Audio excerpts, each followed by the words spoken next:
I set these, you might always double check. Where does it say recording? Your session. Oh. Make sure your mic. I have to get a glass of water.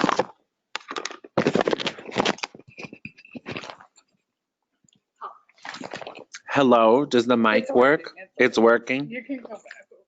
I'm gonna get a sip of water quick while we wait for the next batch of people to join in.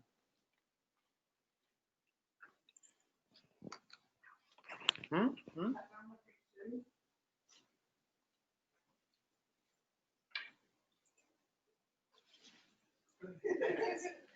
yeah, of course they were there. Yeah. Oh yeah, I'm sure you all did. I'm sure yours all are way more accurate. Yeah. Or I'm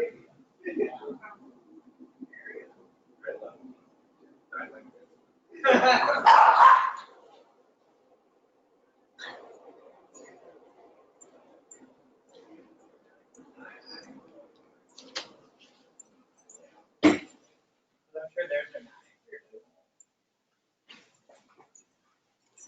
Oh man. Can you see the Walmart bags in their sleeve?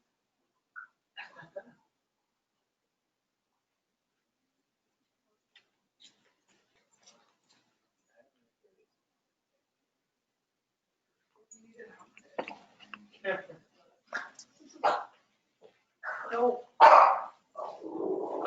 I'm about ready. Oh, I have all this coffee I didn't drink.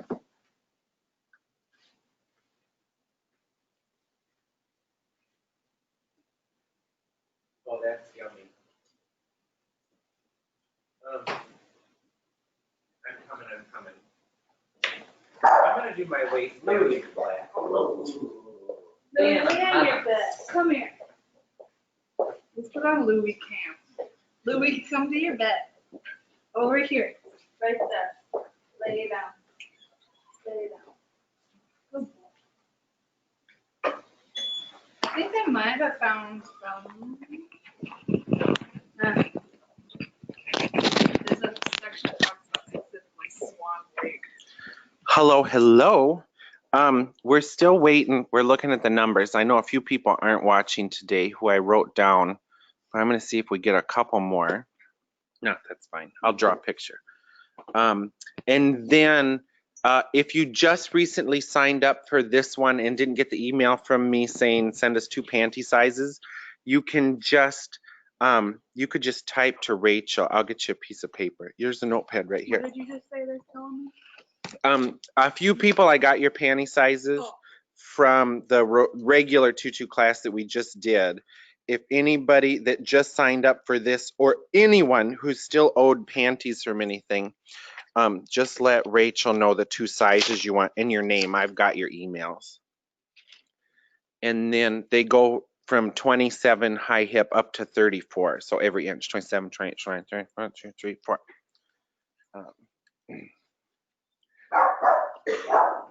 Louis. Oh, okay, almost ready for today. We're going to make a romantic tutu the way I learned how to make them, and then tomorrow we're going to do some variations on the silhouette. And we're also going to look at like what is terrible tulle versus like what kind of tulle is good to go. That's funny, I could see the number up there. I still think I'm going to wait like another minute. I want the number to go up by like at least 2. And Rachel's looked over the names. Oh, would you grab me a piece of pattern paper about that wide, the brown paper, just since I got all hooked up? The most of you have done a class with us or did the classical tutu class, but we have some folks that are like brand new and they're starting with romantic tutu. And then later on, we'll work on their classical tutu. So we're still going to draft a Bosque. So some of this will be repetition for some folks. Some of it will be brand new. And then tomorrow, we're also going to slap together a panty, but I think I'll sew most of it. And then we'll just talk about the different steps. So for today's tutu, we're just making a romantic tutu, which is rows of layers all ending kind of in the same spot at the hem is the goal. But we're gonna just make it like a smidge, we're gonna vogue it up just a tiny bit. We're gonna do a couple things to make it a little nicer than just a bunch of rectangles. And then tomorrow what we'll do is we're gonna make a Degas styled skirt, or like one half of one. I'll just sew on one side of a skirt so we can like look through it like an X-ray. Yes. Is that related? She just phone has a question. Yeah. Can you recommend a good book on sewing leather? Gosh, there's one on the shelf right behind Rachel that I've used, and I don't know what the name of it is. Yeah, Rick, do you sew leather? Do you have a leather book? And there's a book, I think it's the same one. Rick's gonna look for it. It's like an older book, but it's still in print, and it talks about like when you're sewing leather, sometimes there's stuff you want to glue first before you sew it. And we spent a bunch of time working with David Kennedy, who's a union person here that sews a lot of leather. And when we did the Madonna show, we learned a ton about sewing leather. But while he looks for that, let's get started on our tutu. So you want to point this down. I try to get my belly out of the shot, but it just doesn't work. We're gonna just kind of like look at like basically what when we say romantic tutu, what that is. And then, I know I've got a lot of stuff on the floor. This book is really, really good. Somebody asked for a leather book. This is called How to Sew Leather, Suede, and Fur by Phyllis Schwebke. That sounds like a South Dakota name. Like, do we know Phyllis Schwebke?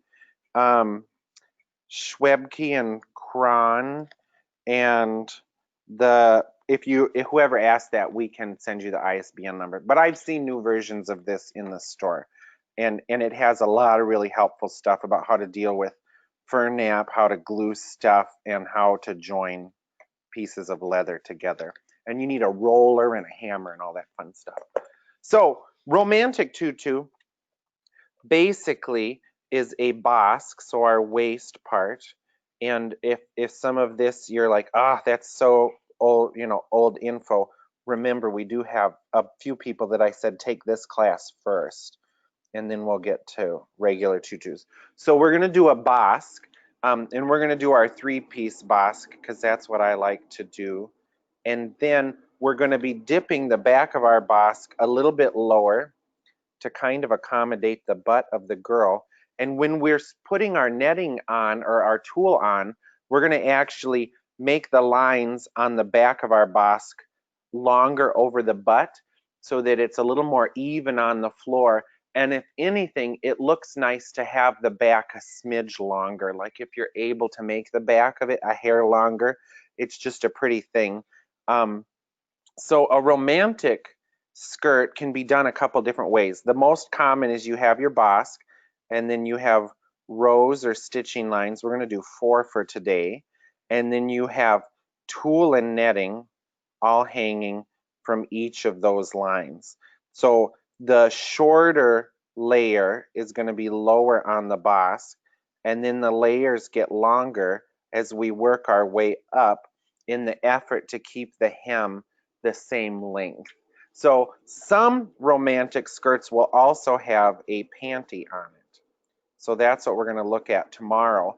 And the one that we're going to do tomorrow with the panty on it, we're going to actually put a short row of net and then a medium row of net before our tulle.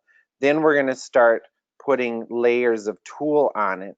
And the short and medium row of net keep the fabric away from the girl's leg, and it makes more of a belle, or what we call a Degas style tutu. So the belle or the Degas romantic tutu, so not a belle English classical tutu, but a belled romantic tutu has layers of net that just pulls the tulle away from the girl's body. You can also, on a plain romantic skirt, so on your romantic skirt that doesn't have a panty, you can put a short row of netting if you want to help keep the tulle a little bit away from the girl's leg when she's spinning around. And what we're going to do today, we're gonna start with tulle. Our first layer is gonna be tulle, but what we're gonna do is this tulle layer isn't gonna be as full as the layers above it. We're gonna cut this one about 3 widths or 3.5 widths of 54-inch tulle. But what we're gonna do is we're gonna stitch a piece of netting onto the bottom of this tulle, and it kind of acts like a soft horsehair like you have in a dress or a skirt or a wedding dress, and that just helps when she's spinning. Having this tiny bit of extra weight on the hem helps the net stay away from her legs and helps the skirt open up, other than the netting getting stuck between her legs when she rotates. Now this piece of net put on there is kind of an old school way to do it, but a lot of the old Karinska ones and Barbara Matera romantic skirts would have that. And you just have to decide, like, is this something you want to take the extra time to do on this, or is your skirt just getting used once or twice a year and it doesn't really matter? So that's what we're going to do today. And let's just look at the materials that I've got for today before we draft our Bosque. I'm just using cheapo twill for make my Bosque. I use cheap twill for make my Bosque. I'm going to use cheap twill to make my Bosque for this romantic skirt, because the cotillo is a little more expensive, and this is just going to have rows and rows of netting held to it, and it's essentially just like a long waistband or a yoke, so we don't need to spend a whole bunch of money for this. But if you've got scraps of cotillo is absolutely fine also.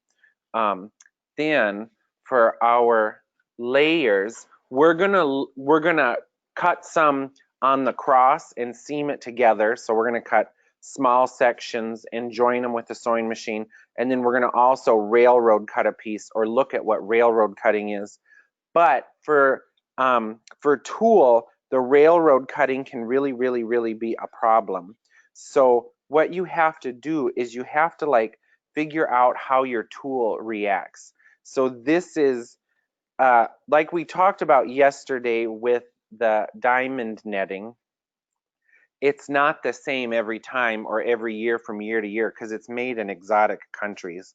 So this says that it's nylon and imported yarn. That's vague. And it might have polyester in it, but it might not. And you might get the same day, you might buy 2 bolts of the same wine tulle, and one of them just works different than the other. And part of that too is like where it's manufactured and how their machines are set up, because some tulle is really stretchy one way and not stretchy the other way. This wine stuff that I've got isn't stretchy one direction. So we're going to figure out, let me actually untie it. We're going to figure out if it's a candidate for railroad cutting, which is cutting a big long piece, or if it should be cut into sections. And here's how we're going to figure it out. So I've got my cross going across my mat. It's stretchy this direction. It's really stretchy, but it bounces back. So when I pull this, you see it snaps back to its original size. That's a good thing. But with it being a little bit stretchy like this, if we railroad cut this whole thing, over time with steam, it's going to grow a tiny bit. It's going to get about 1 inch or 2 inches longer. But you can also see, sometimes we say the tulle is crawly. So this one could be railroad cut. But if we were going to railroad cut this one, we would fold up our packet, and then 2 of us, well, 3 of us would stand and stretch it a little bit and steam it before we cut it. We'd stretch the packet, and we can probably do that tomorrow with the English net. We'd stretch it a little bit to make sure that it's not going to grow a whole lot more. And the other reason why I'd say this one's okay for railroad cutting, when I pull the end, so if I railroad cut this, my strip is going to run with the length and get gathered. When I pull the hem, it's not crawling up on itself or sticking to itself. Like you can also see, like if you scrunch the edge, does the edge stick to itself? And this one doesn't. So this is an okay candidate to cut on the cross or railroad cut. But if you railroad cut this one, know that after a year or two, your skirt's going to get about 1 inch longer with a lot of steam is the sizing and it dies.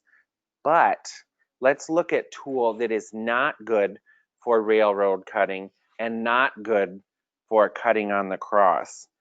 This is the same fiber content, 100% nylon. When I look at the weave of it, this one has kind of a hexagon-y shape to it, whereas this wine tool has more of a diamond. And the hexagon ones, if the shape is more of like a hexagon, they tend to be spongier. And here's what happens when I pull this one, it doesn't bounce back. If you stretch the tool, look how gross this is. Let me get another section. If you take the tool and pull it, ugh, look, I've made this like 8 inches longer this direction.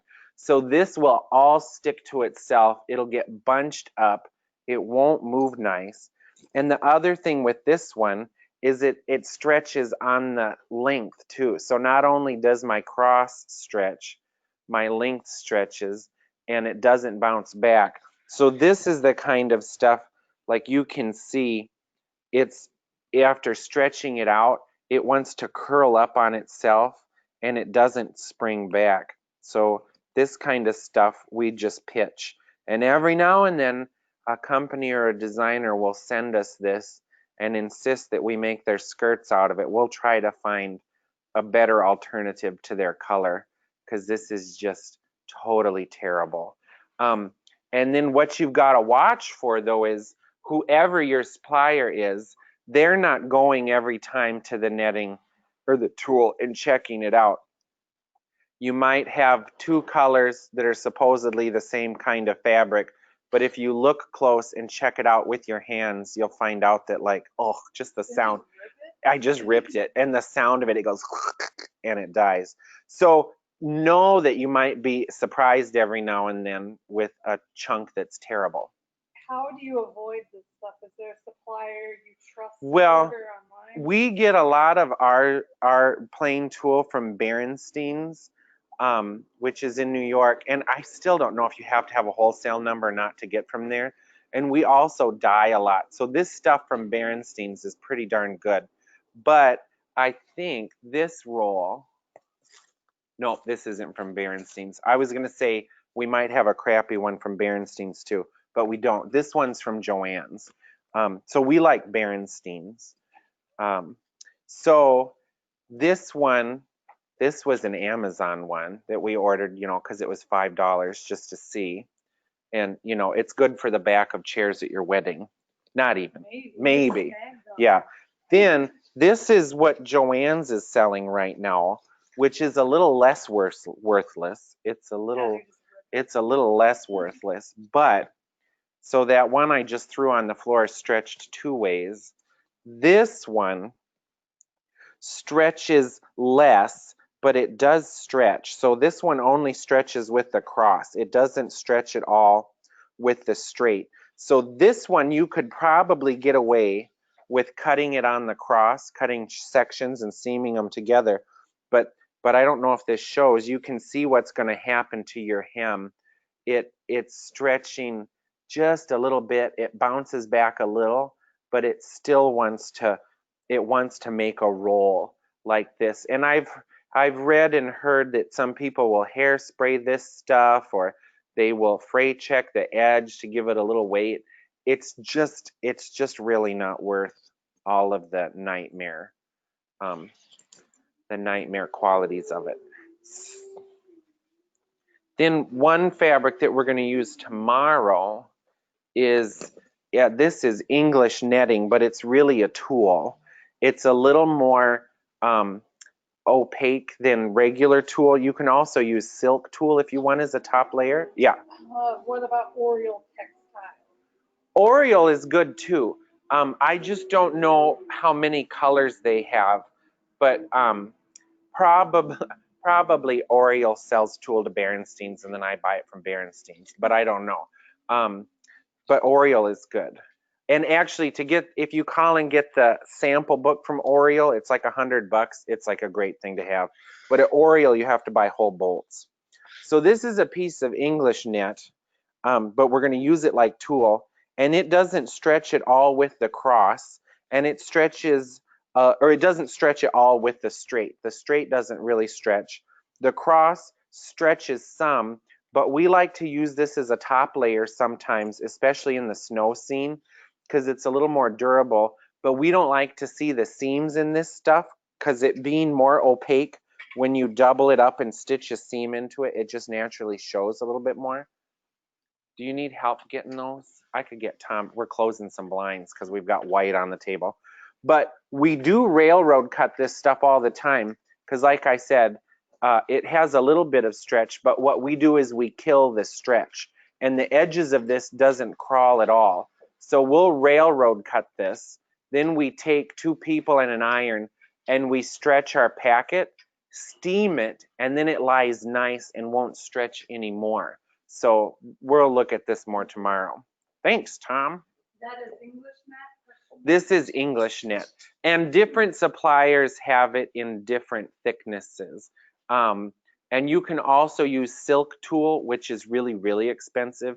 This Berenstein's has, we can even get this at Rainbow Fabric in Chicago. And what it's used for a lot, like sometimes you'll see a fabric that has like a beaded motif or sequin motif or ribbons twirled on it. A lot of times this is the backing of what they're putting that stuff on. So it's kind of just like the blank version. I have no idea. You'll have to get some and look it up yourself. We just get whatever we can from Berenstein's.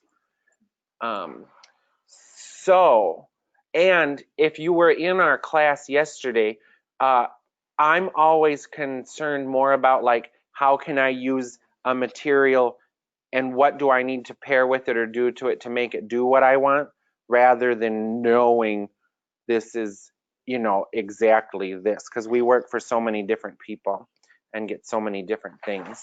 How is the English tool measured? I'll show you. I think they mean from the store. Oh, from the store? I don't know. You buy it in yards or you buy whole bolts depending on where you get it. But I think it's 54 inches wide, the one that I've got standing next to me. Okay, so let's make a Bosque for our tutu, our romantic tutu. Let me make sure the Sharpie shows up on here. I wonder if you should put it more right. Should I stand more like that? That's a little bit better for today. Who would be calling me from Chicago Heights? Okay, so this is repeat for quite a few of you, but it doesn't hurt to see it again. And we're gonna do a few things a little bit different than our regular tutu Bosque, because we're gonna be loading this up with lines. But what I need is a curved ruler, a quilting ruler, and my measurements.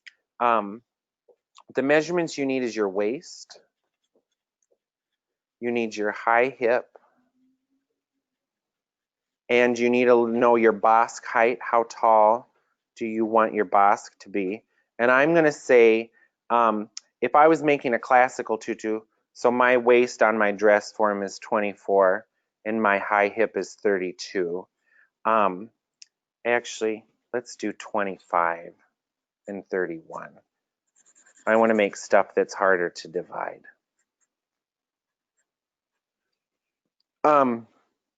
If this was going to be a classical tutu and I was starting with a Bosque height that's 3.5, for a romantic skirt, you're going to make your Bosque a little bit longer than you would, so that you have a little more place to play with putting layers on. So I'm going to make my Bosque height a whole inch taller. I'm going to make it 4.5 inches tall. And then we're going to make the back of the costume an inch longer to kind of accommodate her butt and to try to keep the tulle a little more parallel to the floor. So what I'm going to do is start with math. So I need to divide my waist in half and my high hip in half. So half of 25 is 12.5. Half of 31 is 15.5. And then I need to know the difference between those two numbers, because we're dealing with a front and a back on one side of the body. is 3 inches. So my difference is 3 inches.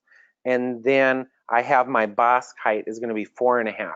So we're making this a little bit longer than we would a classical tutu, just so we have a little more places to put layers of tulle.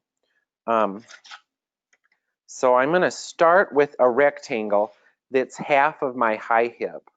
So 15.5 is half of my high hip, but I'm going to add an inch to that because I want to have a 1/2 inch seam allowance in the middle. So I'm going to start with a rectangle that's 16.5 by 4.5 inches tall. So 16.5 by 4.5. So you can just complete that rectangle.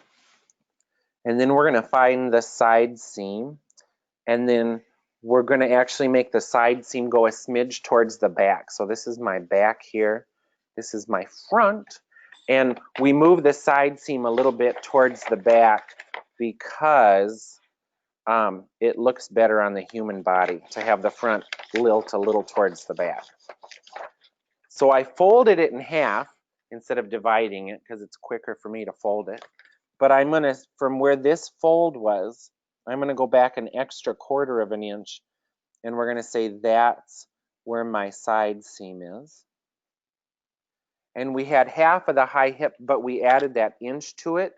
That's our seam allowance. So on either side of that line, I'm going to go a 1/2 inch, and that is our stitching line. So we've got seam allowance in here. Then, so we have the front, the back. What we're going to work on next is shrinking the 2 parts so that it fits the waist, because right now it just fits the high hip. And remember I said we're going to dip the back down about 1 inch. I'm going to go to my back section, and actually I'm going to dip it down just a smidge less than 1 inch. Oh, I'm going to do 1 inch. And you don't have to do this. You can make it all the same length the whole way around. But I just want to show you that there are options and that there is no one way to do any of this stuff. So to get my back to dip down nice, I'm going to take a curved ruler and I'm going to put a curve kind of running one way towards the back. And then I'm going to flip my ruler and get the rest of that curve. So we have a nice gradual dip down. And so this is going to make the backmost part of her tutu. Her butt's going to take up some of this length, but dancers don't have a whole lot of butt. But the rest of this is just going to make the center back gradually dip just a little bit, and that looks nice. So now let's shrink our waist so that it fits the waist. So this 3 inches, we're going to divide it by 5. 3 divided by 5. I have an old calculator from the hardware store. 0.6 or 6/10 of an inch. And do you see that engineer ruler in the front like this? It's right behind the green ruler in the basket. The white one behind the green one. I think that's the one I want. We'll find out. So 6/10 is kind of like 5/8 of an inch-ish, but you can also get an engineer's ruler that, did I say architect earlier? I meant engineer. This is an engineer's ruler that has an inch divided into 10. See, I've underlined the 10. So we're going to take away 6/10 in 5 places. And the reason why we're doing it in 5 places is because we want to take more out in the back than we do in the front, because there's more curve to the back of the body. Then there's a couple ways you can do this. One is we're going to take away 2 darts in the front and 3 darts in the back. In the front, if you want, you could just fold it into thirds. Fold your piece of paper, and that gets you close enough lines. That's one way to do it. So we're going to put a dart here, and we're going to put a dart here. The other thing is these baby gates or Lady of Spain buttonhole spacers are so handy, because I could also just use that to divide this into thirds. And then we're going to divide our back into fourths.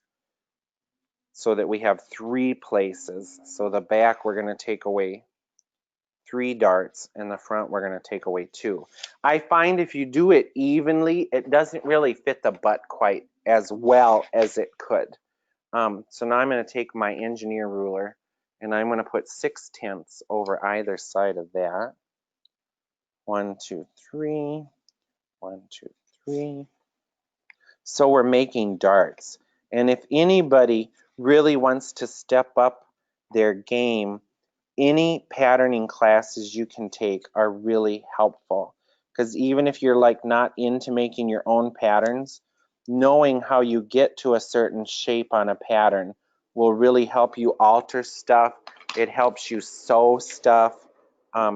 It's really beneficial.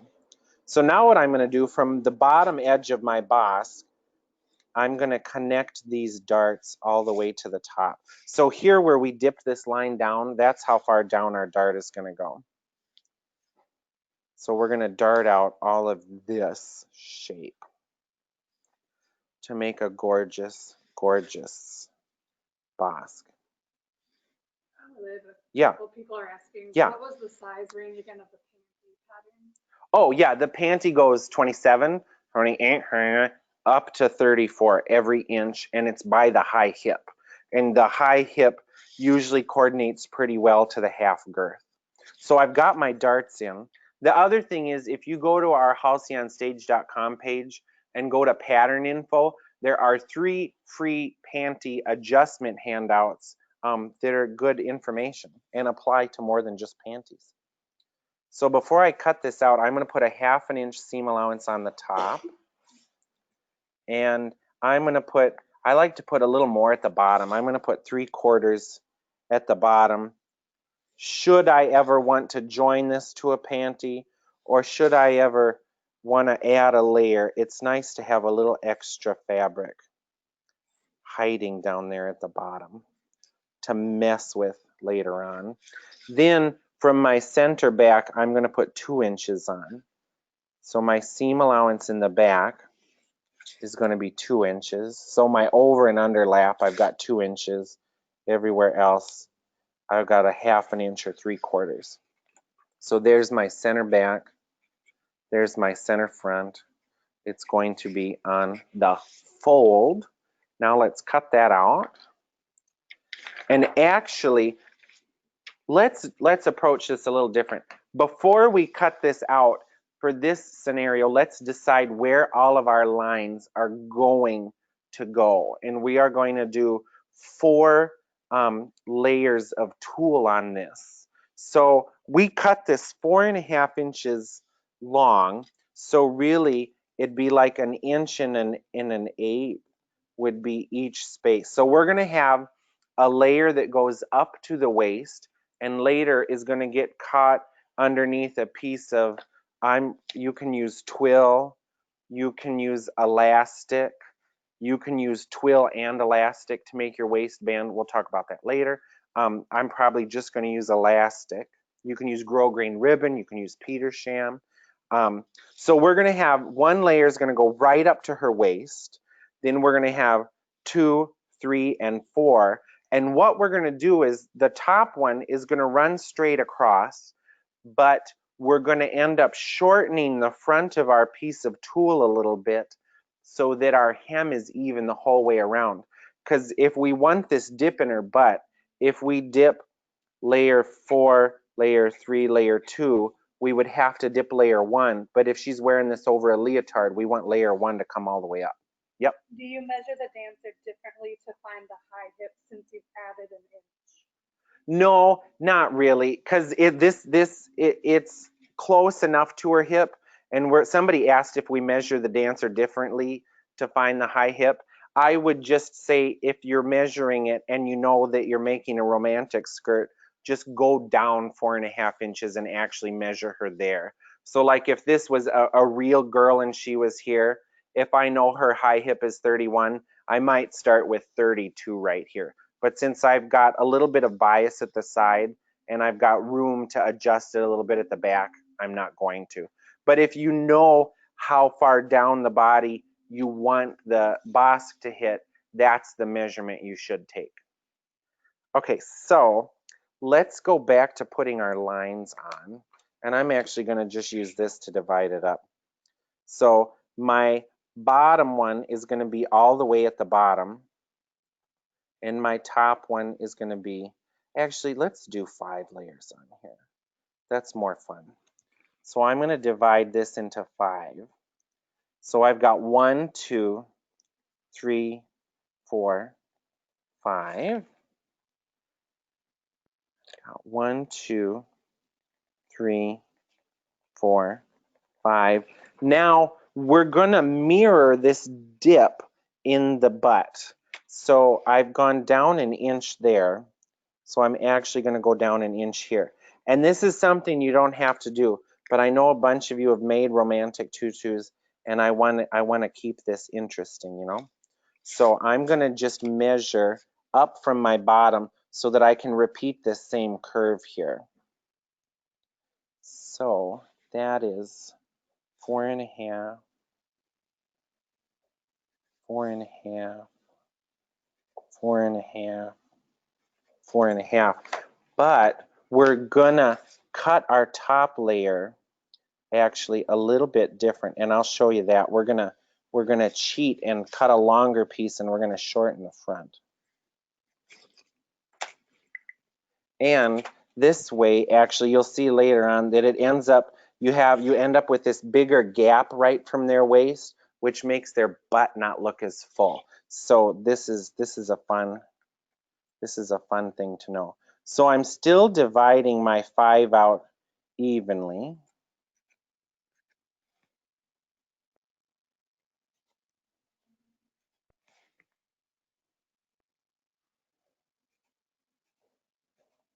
And see, if we put these lines on here before we put the darts in, it's easier to deal with these lines now. So these are placement lines. It's easier to deal with this now than it is to deal with it when the darts are in. And we're all about making things easier. So now I'm going to just take my curved ruler. But if this was going to be worn with a leotard, or here, let me finish these lines and we'll talk a little more clear about what's going on. If this was going to be worn with a leotard, you probably don't want your waistband running straight across and then seeing this gap before the top layer of tulle. Now, if this was being worn with a bodice over the top of it, and you know that, like, if this is your waist, most bodice patterns come a little bit past the waist and then they dip down in the back. So if you're wearing a bodice over this, you can just put your top row of net right there on that line that dips down, because the bodice is going to cover that dip up. But if you were going to wear this over a Leo, we're going to cheat and we're going to put one piece of tulle up here, but we're going to make the length match as if we dipped it down, okay? So, you know, keep it confusing, learn through confusion. Let's see. I'm going to cut this out and we're going to put all the darts in next.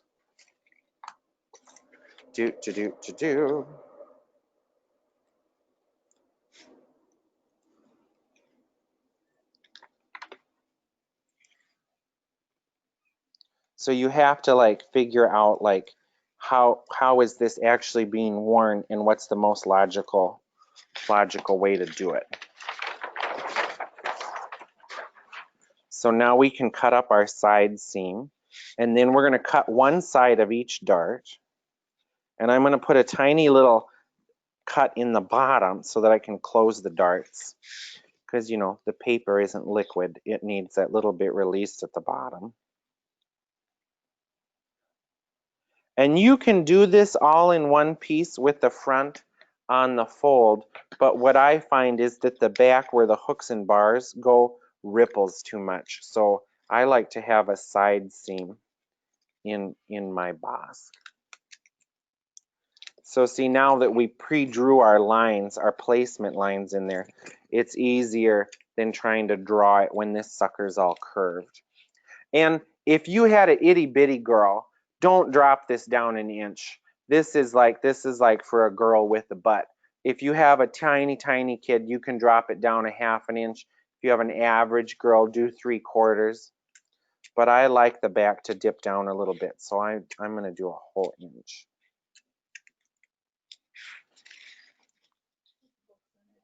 What Rachel's reading some old ballet books. What's some of the info? Oh, yeah. How to knit your own leotard. Like, they talk about knitting tights. You can knit your own tights. So let's cut this puppy out. So I'm going to mark all these lines on my thing because I want to see them. And I've just got cheap twill. You can use duck. You can use cotillo. You can flatline this with fashion if you wanted to. Like if you think somebody's going to be super duper close. So I'm going to be using green and pink, or green and wine for mine, and some acid green. If you think people are going to be right on top of it, you can also flatline it if you would like. I'm going to just rip a piece of this off.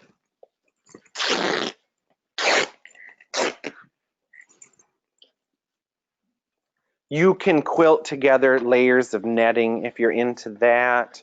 There's all sorts of ways you can do it. But I usually just use what's lying around or what I feel like on any given day. So our front we're going to put on the fold, and our back, watch, I ripped it just a little bit too small. And our back is going to go just with the straight. That's going to work. Okay, so I like to save a little time and use tracing paper to put all my lines on. So I just have a piece of ancient wax tracing paper from Richard the Thread. They're a great place to get supplies. Do you pre-wash the twill? This has been washed, I think, because we used it for a Raggedy Ann and Ann costume. Pretty much any of your like lining fabrics, definitely wash it. Just because if it's going to get washed or dry cleaned later, usually the romantic skirts that don't have a panty in it don't get washed because it's not right up against the, you know, areas that you really want to clean. And we try to wash, we're often throwing stuff in the washing machine and seeing if it survives the wash. You know, it's like a test. So I just have wax tracing paper under there, and I'm going to just use my hand as my weight. I'm going to put my top, my bottom, and my tool placement lines on here. I'm going to skip sewing the hooks and bars on this because we have a video on our Facebook page that you can watch for free, ready to go. And like all but 4 of you yesterday, we just did a hook and bar, or the day before. So there's my front. And you saw I put my waist, and I just put all the lines in. 1, 2, 3, 4, 5.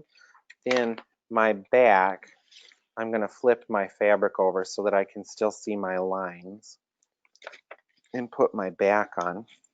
Now this piece of twill that I'm using, I can clearly see the straight of grain, so I'm making sure that on my folded bit, on my pattern piece, that everywhere I'm on the straight. So I'm going to just kind of flip it back, sneak my piece of tracing paper in there again, and then I've got to kind of reline it up. I'm going to make sure that the grain on my underside is also the grain on my top side, and that everywhere I've got fabric underneath it. Now I'm going to trace all of this in. So my outside line is my cut line. Now if you've made a bodice with this, you'll know that we just don't put seam allowance, and we draw the stitching line and then add our seam allowance. On the Bosques, they're such a simple piece and there's not so many pieces. We usually just put the seam allowance right onto it. So there's my bottom, my next line. Rick, here in a couple minutes, I'm going to give this to you to put together. You're just going to serge around all the pieces and then sew the side seams together. But it's in a little bit. I'll let you know. You can pin this down if you want, but I'm just going to use my hand. So now we're going to cut those pieces out. I have a little pull in my fabric. I know. You can't see it. So there we go. I have lines on a thing. It's weird. Usually yesterday it was fine. I think the sun is in a different place or it's bouncing off a building. So all I've done is move these lines to this piece of fabric. Use your imagination. Trust me, the lines are there. So what we're going to figure out next is how long we're cutting everything.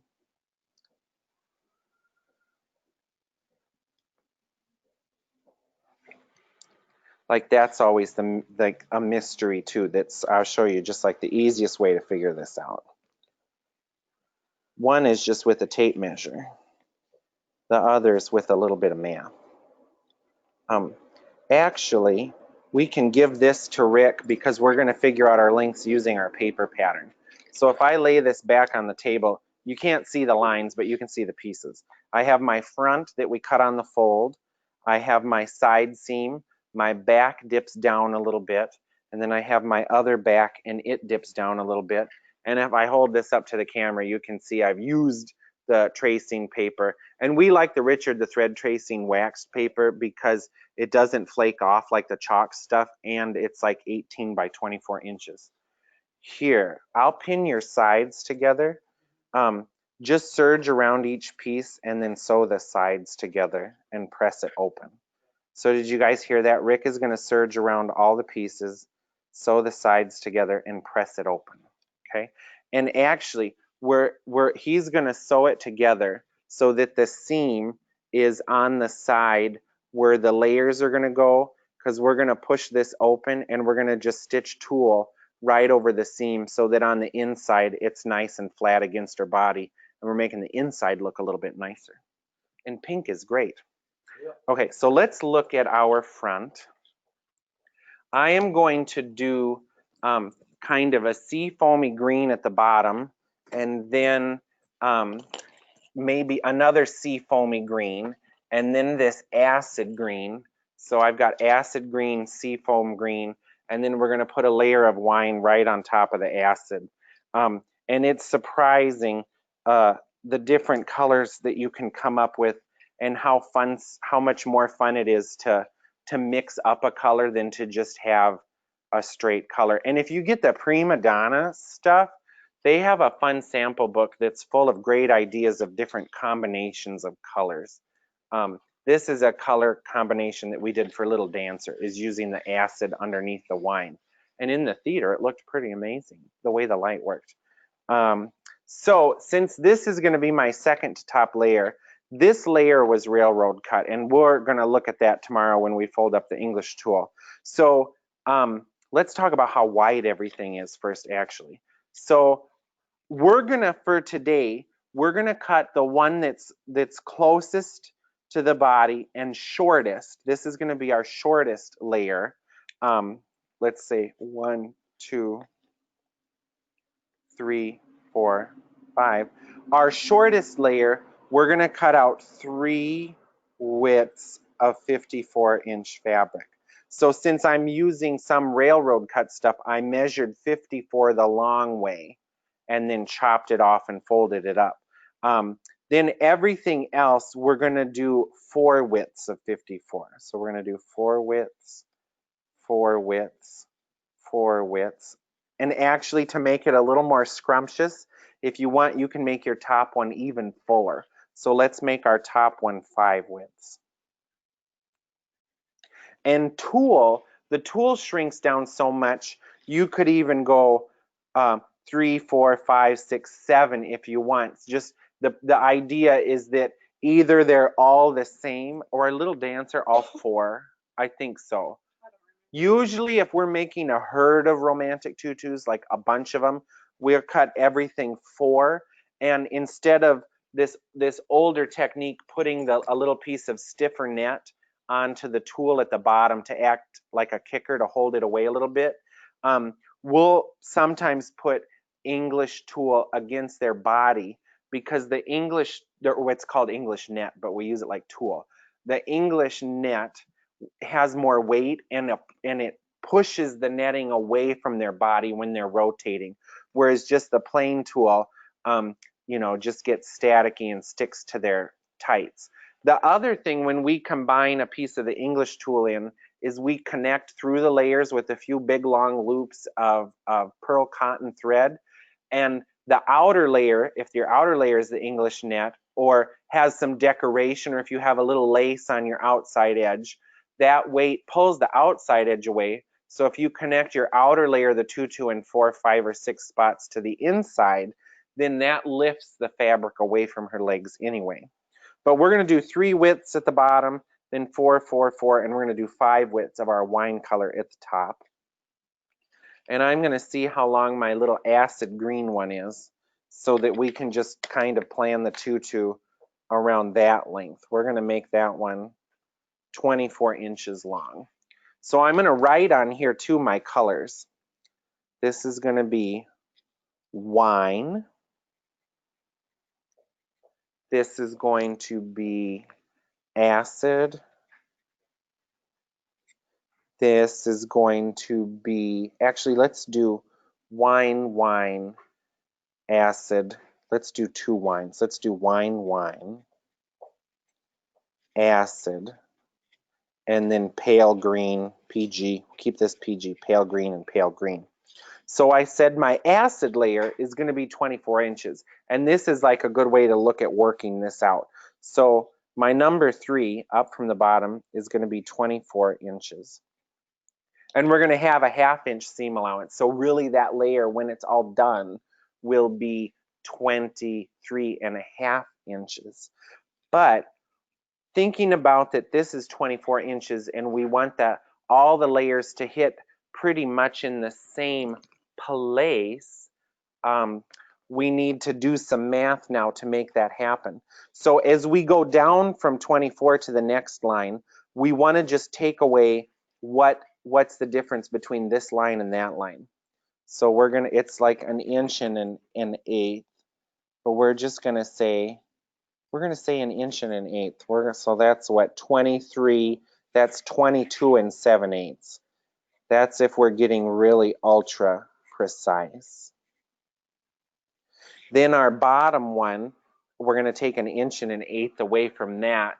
That would be 21 6/8, I think. Is that right? Did somebody check that? 22 7/8 minus 1 inch and 1/8 is 21 6/8, or 3/4 of an inch. Then we're going to go longer as we go up. So this is going to be 25 1/8. And then our next one is going to be 26 1/4. So from the waist to the hem, this one is 26 1/4. So you could also figure it out that way also. You could say, I figured this out this way just because I'm using this piece of green and I want to make sure it's long enough. If you know your finished length, if you want this to be a 28 inch long romantic skirt, make this 28 1/2 because you need the 1/2 inch of seam allowance. And then on this one, we would just take 1 inch and 1/8 away the whole way down. And I know somebody right now is going, why did you do 1 inch and 1/8? Just because I want it to be a little more difficult, but really because, you know, depending on how many lines you've got, it's not going to always be an even inch. And you could make an even inch and just make your Bosque whatever length that is. Some people only do a 1/2 inch different and they have a really short Bosque. So there's no right or wrong way to do it. It's just, this is the idea behind it. So let's cut out our 2 pale green layers first. I hope I have enough. So we're going to do one that's 3 widths and one that's 4 widths. The dogs hear something. Do the dogs sound as loud as me? I hope not. Okay, so I've got a piece of tulle here that's folded up and my bottom, thank you. My bottom's a little wrinkled, so I'm going to just steam it a tiny bit. If I can reach it.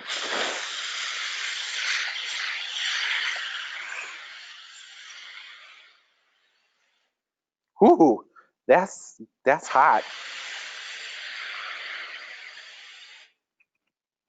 So this is Little Dancer leftovers. So this is 4 widths of 54. And for my bottommost one, I only want 3 widths of 54. So I'm gonna just cut off 54 inches when I get started. But since this one is a folded up packet, I'm gonna arrange my bottom nice.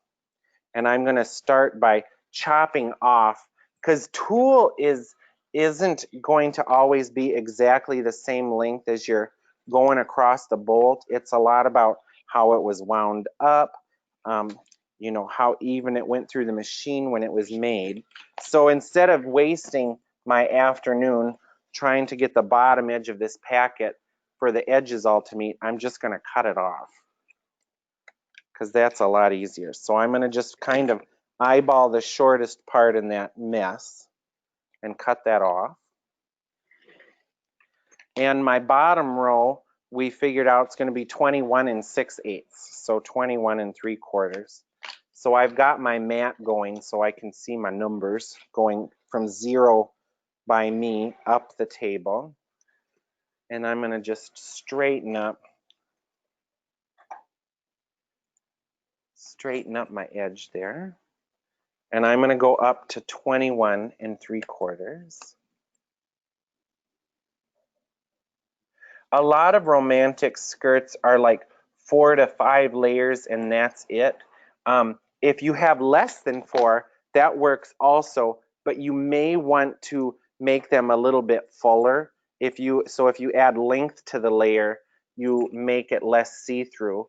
And for some costumes, you want it to be see-through. Like you have to kind of decide, like, is she a ghost in a ballet, and do we want her to look a little bit ghostly? Then you might want to see her legs.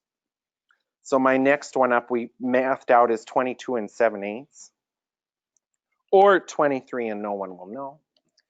So I'm going to go up 22 7/8. And you see my little section of pins at the top are kind of fighting with the fabric. If I pull these pins out, it will just lay down a little bit better. And then these chunks left over, this might be perfect for something you're doing later on. This might make a nice little kicker or something somewhere, or a practice ruffle. And we're always more concerned about making something in a timely matter that's quality, rather than trying to like use every inch of a piece of fabric, because you have to think about like hourly what makes more sense. Buy $4 more of fabric or spend $40 trying to cut it out. Let's see. So I have my 5 and my 4 cut, or my 1 and my 2. 1 is the shortest, 2 is the next long. Our acid piece we're going to cut out 24 inches of. And he could use a little steam. I'll just steam it and come right back.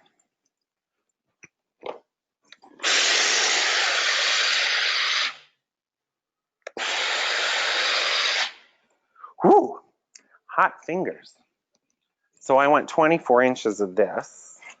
And I'm going to do the same thing. I'm going to just whack off a little bit at the bottom to straighten it up.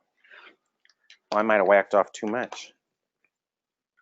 Now we want 24 inches of this. Oh, look at that. It's like just 1/8 of an inch, almost. It's just a hair too long. So I'm going to kind of zhuzh my top a little bit. And I'm going to cut that off at 24 inches. And I'm going to cut over my microphone cord if I'm not careful. That one's ready to go. Now, actually, we're going to cut one wine on the cross.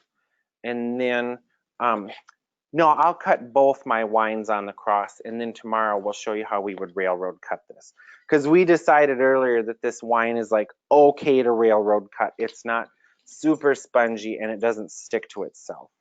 But to cut this on the cross, which is like the more accepted way to do this.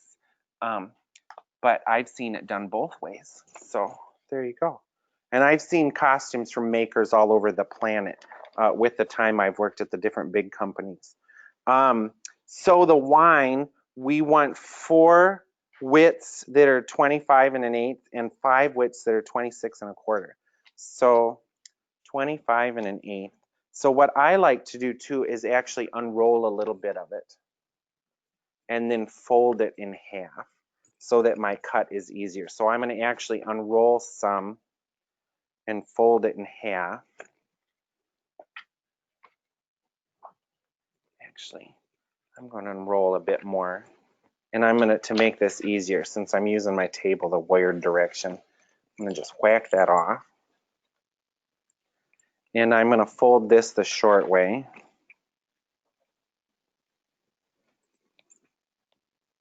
And oh mercy, am I getting lint off the floor. This is a staticky process. So I'm going to cut out 4 that are 25 and an eighth. So I'm just going to use my mat. I'm going to cut across my 0. Actually, I'll do my 25 and an eighth. 1.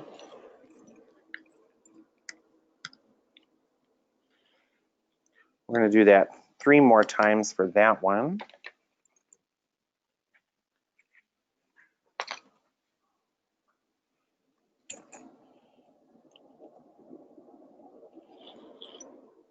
Use whatever's lying around as a weight.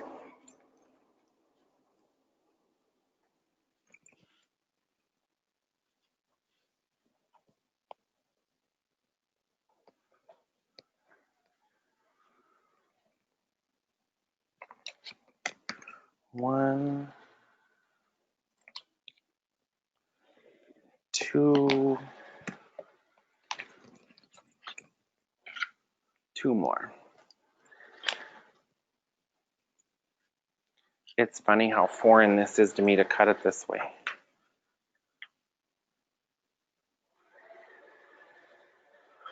Got some floor lint.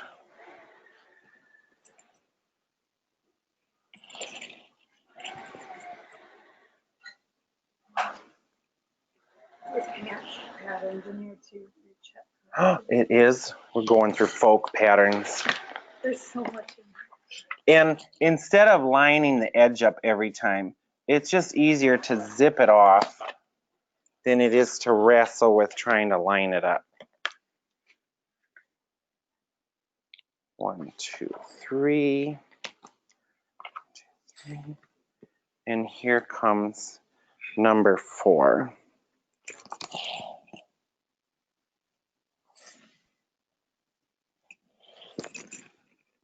And you know, if you're folded underneath in your layers, as long as it's like perpendicular and running pretty much straight, you don't have to like make the folding look amazing, just that it's folded. So I'm gonna make that one. For me, it's totally faster to just square up the top each time than it is to like wrestle with squaring up the top each time. Whoop. So there's my second from the top. 1, 2, 3, 4. We're going to seam those together.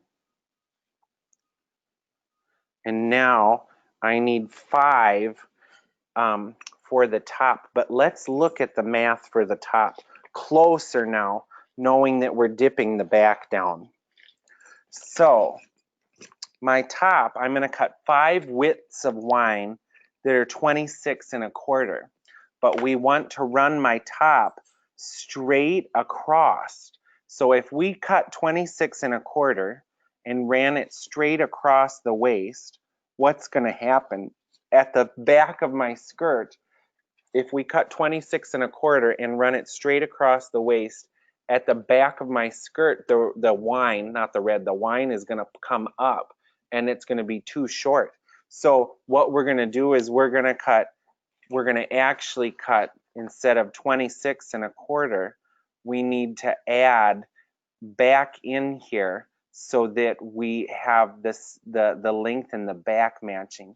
Does that make sense? How can I word that better? This should make sense. So I'm gonna cut 26 1/4 going across here, but my layer, so my 26 1/4 is actually coming to this line. So let's follow it across. Rachel, watch, make sure I do this right. So if this is 26 1/4 in the front, and that would really have been where my top line is, right? But we're gonna make this follow the waist. So we're gonna take 26 1/4, but this is dropped down. So we've got to make sure that we're going to add this difference into it and then subtract it from the front. Maybe I should draw it. That would, you know what I mean? Yeah, we just do it, so it just happens. Let's draw this out a little bit better. So we have our front, right? Our front is 26 1/4, but our other layers are dropping down about 1 1/8 in the back, right? So our other layers are scooping down to accommodate the butt. So actually our top layer, instead of 26 1/4, we're gonna add 1 1/8 to it. So we're gonna cut the top 27 3/8. Then we're going to take our netting. So if you imagine this is one big, maybe I will railroad cut this one because it'll be easier to demonstrate it. If this is our whole top, right? Oh, if this, so we want 26 3/4. This is my front. 26 1/4.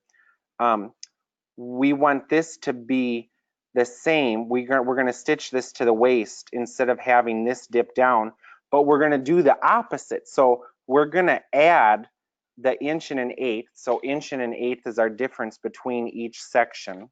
We're going to cut the topmost one 27 3/8. So if you imagine that this is the center front, if you imagine that's the center front of my thing, we want the center front to be 26 1/4. So we're going to actually, in our tool, cut the front a little bit lower and angle it up so that the whole way around the skirt, the hem matches. Someone tell me if they're still lost, and I will draw and explain it again. I think it makes sense. If you think about it, that we're going to take away, we're going to cut the top layer longer and then take away that 1 1/8 and blend it up. So we're doing the reverse of dipping down the back. And this is actually how they do it at New York City Ballet too. Someone We're both dried out. Someone asked, is this for if it's going over a Leo? Yeah, I only do this if it's going over a leotard. So let's draw another picture because it'll be better to have this clear. The easiest way, and the only reason I'm showing you guys this dipping in the back and this weird thing in the front is because I know a bunch of you and I want to just show you something different and something to try or to think about. I'm trying to challenge everybody. So if a skirt is going over a Leo, the absolute easiest way to do it is to just make a Bosque that's the same the whole way around. Don't dip the back down, and then just put 1 inch spaces, right? Or 1/2 inch or 3/4, whatever you decide. Go 26, 20, 25, 24, 23. That makes the easiest one to go over a Leo. We're just trying to gourmet it up a little bit to give something a little more advanced to think about. So on ours, we have the back dipping down. So that means that on the back of our Bosque, right, we have more length here. So we've got a layer going there. We've got one going there. We've got one going there, right? Then what happens with our second from the top layer is it's going down, but we want our top to go all the way to the waist so we can cover the tulle with a waistband and it looks pretty. So that means that this little bit that we're losing here, we're going to add to the whole thing. So we're going to cut this. So we want it to end up 26 1/4 in the back, but the back we're losing 1 1/8. So we're gonna cut this all 27 3/8. And then we're gonna angle our netting down in the front like that. We're gonna chop away from our netting the 1 1/8 difference so that when this is put on the girl's body, it matches the hem is even the whole way around, but the back dips a little bit lower. This is like a trickier way to do it. And actually for a classical tutu, this is some good insider knowledge that some of you will enjoy. For a flat tutu, right, for this kind of tutu, New York City Ballet stitches all their bits together. Sometimes they railroad, but they usually don't. So there's our crotch layer, and then the layers get wider as they go up the skirt, right? New York City Ballet, from the back to the front, cuts away 1 inch at the front and then angles up to the back on every layer except like the shortest 3 or 4. So that when the tutu is on the girl, it actually makes the front is a little bit shorter than the back. So they're actually making their classical tutus. If this were 14 inches, this is 15 inches. And that's a lot of work, but it's gourmet. Yes. This wouldn't be done when used as a bodice, right? No, if I'm putting a bodice over this, I just make my top layer follow that dip because the bodice covers up the dip. So, so I think that makes sense now. Like if one person says, yeah, I get it, we'll move on. Does one person say, yeah, I get it? Yeah, I get it. So just think about it. We're dipping the back down, but we want tulle to go around the whole waist, and we want all the lengths to match. So we're figuring out how we make all the lengths match. So my magic number is 27 3/8 is actually what we're going to cut our long one. We're going to cut it 27 3/8. 27 3/8, but we're going to edit away the front of the net until it's 26 1/4. Math, I love math. So actually, to make this chopping the front up easier, let's actually railroad cut this top section. Do you want to just move the camera back just so they can see what I'm doing? So we're going to make our top one 5 widths of 54 inches. And I kind of know on my body where 5 widths of 54 is. So I wouldn't railroad cut this if it were the super, super spongy stuff. But my hem of this, when I pull on it, when I pull on what will be my hem when I railroad cut it, it comes back and lays nice without any struggle. If it curled up and stuck to itself and rolled, I wouldn't railroad cut it, okay? So I'm gonna measure 5 54s, and I know on my body, if I have this arm kind of like glued and out, and this arm straight is 54 inches. So I'm gonna go 1, 2, 3, 4 would be enough, but we want this to look a little more luxurious. So we're gonna do 5 for our top. So I'm holding where my 5 54s are, and you can measure it on a table too. And why are tutus measured in 54s? Because the old bobbinette and tarlatan,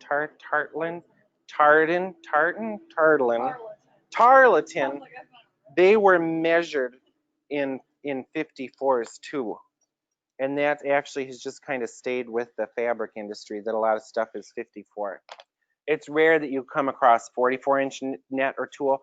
Sometimes this is quadrupled on here and it's 108 inches wide instead of 54. So if you're cutting on the cross and your fabric, your tulle is 108 inches wide, if this was 108 and you want 4 54s, you cut 1 time, you cut 2 times, and then you have 4 54s already.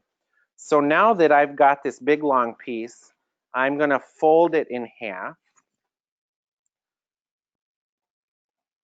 So I'm going to just work until I can get in half.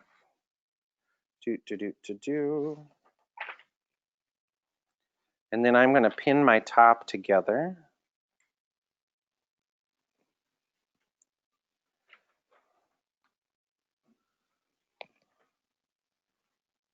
This is like holding a cloud here. I'm going to have everything.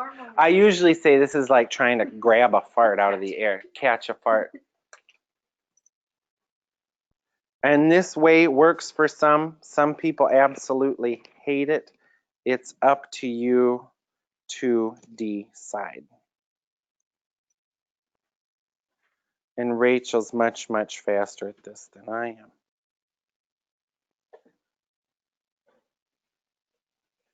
I use my teeth, you know. Oh, good. Use your chin. Yeah. And then one thing that'll make it a little bit easier is if you put a pin every now and then. So I'm going to just grab a few pins. And like, I don't get too frustrated about trying to line the top edge up perfectly, knowing that I'm going to start by just chopping off some stuff.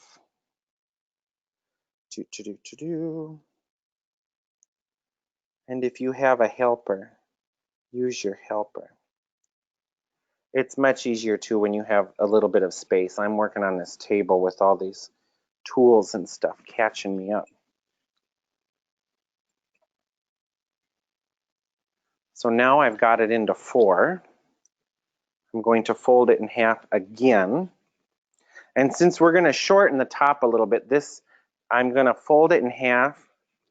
I'm going to give it a shake to kind of even stuff up. Would you grab that chunk hanging on? We got it. We got chunks hanging. There's another one. I'm just going to shake it. Rachel's grabbing my crud. Teamwork. I can feel the static on my leg here. So then just move your pins so that you've got this held together. And then I like to give it a little bit of steam just to make sure that everybody is hanging nicely. So I'm even just going to fold it another time while I steam it, because you'll see the steam will go all the way through. If you touch the iron to this stuff, it'll just melt. But you can get really, really close. Ooh, that's good.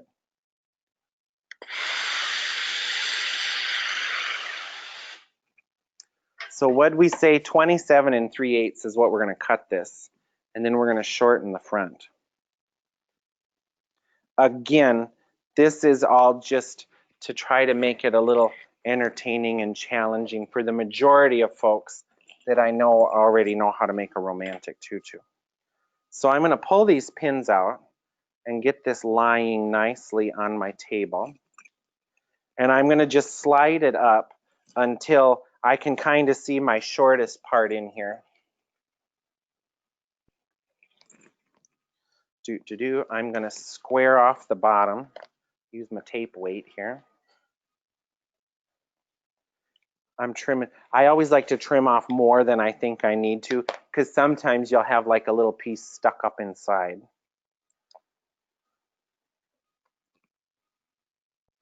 So I'm going up. So this is the length of my bag. Because remember, we've got to make it longer because it's dipping down. So that's my 27 3/8.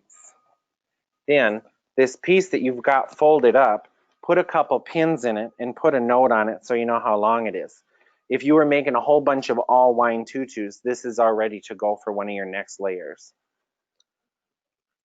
Now I'm going to carefully unfold this. I just had a big thing of pins and I don't know what I did with it. I'm going to unfold this. There they are. So we're going to find where our center front fold is. And we're going to chop away 1 1/8 going towards the back. So I'm finding out where my center is. And it is, this I'm sure does not show at all on the camera.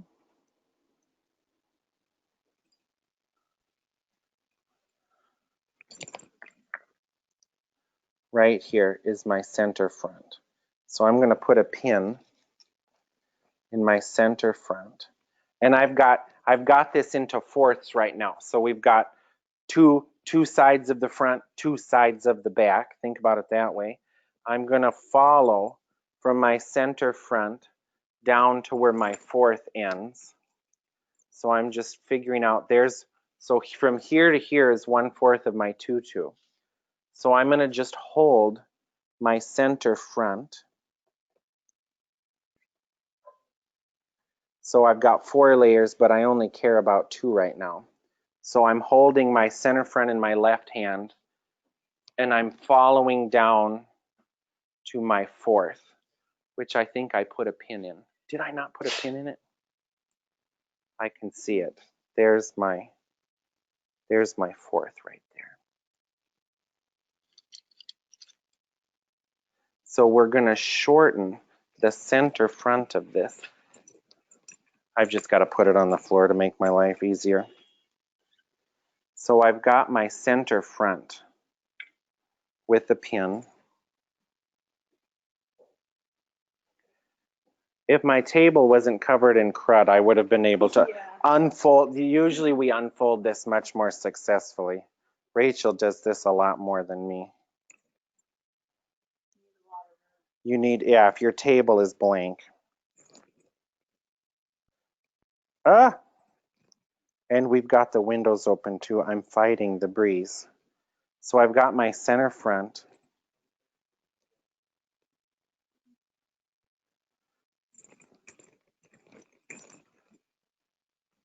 Oh, and my pin just fell out. I've got my center front in the left hand. You'll see why this is the more advanced way, but they do this at City Ballet with the classical tutus. So can you imagine taking every layer of a 12-layer tutu and shortening the front a little bit? Rachel can. Okay, I've got my fourth. So now, just like we dipped the Bosque, I need to shorten my center front that 1.1 inches. Check back in a week and I'll have this folded. So now I'm holding the 1/8. So I'm going to just cut off. So if we're doing 1.1 inches, my first 1/8, I'm going to, we're angling it from 1.1 inches up to 0. So I'm going to, here's 1/8. So right here is 1/8 and 1/8 of my top layer. Here's my center front. I'm going to go down 1.1 inches, and I've got my fabric doubled, and I need to chop this off up to 0 at the 1/4. So I'm at the 1/8 right now, so I've got about 1/2 inch off. So we don't want to lose this. I should put a safety pin in it, actually. There's my center front. So now I've got to get to this other 1/8. The pin fell out again. We're going to slice this now all the way up to where it matches. If anybody's doing our high-low class, it's pretty much just a whole bunch of this, but the idea is there. So now I got to get my edge to match on my snaggy mat, and now I'm going to shave the rest of this off. Actually, one show we did at Houston Ballet, we dipped the backs considerably. We dipped the backs about 3 inches because we really wanted like a teardrop shape. There, that's done. But what we did is we dipped the backs a whole bunch. Then we just put them on the dress form and we cut off the extra front until the hem matched. So that's the other approach for this. So now we're ready to start gathering stuff.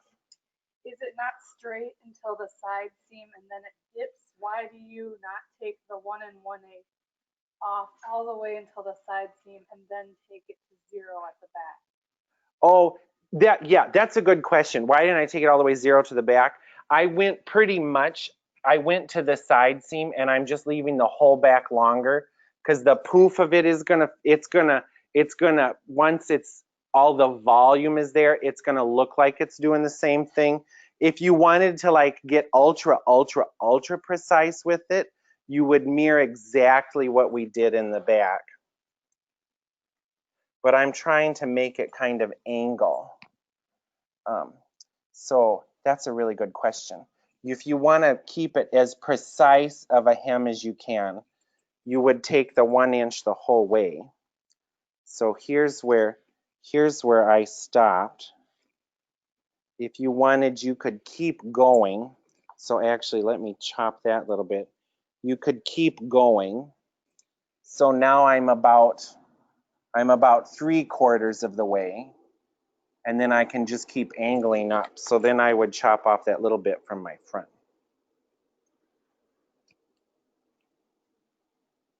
And then keep going to the back.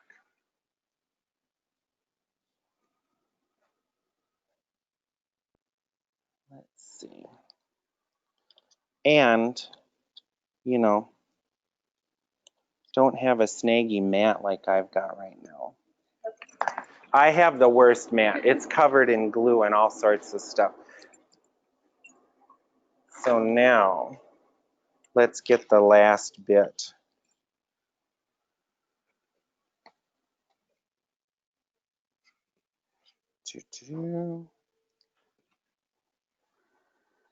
I wonder who's in the earliest time zone here. What's the latest it is? Is it in the middle of the night for somebody?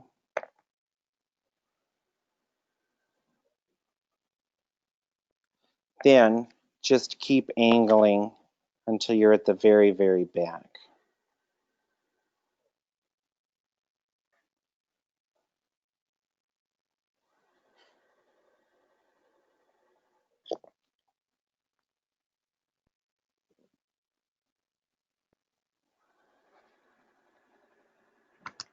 Couple more inches.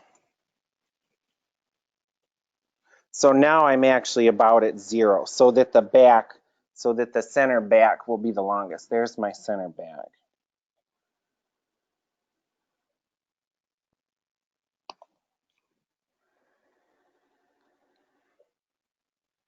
And one more little.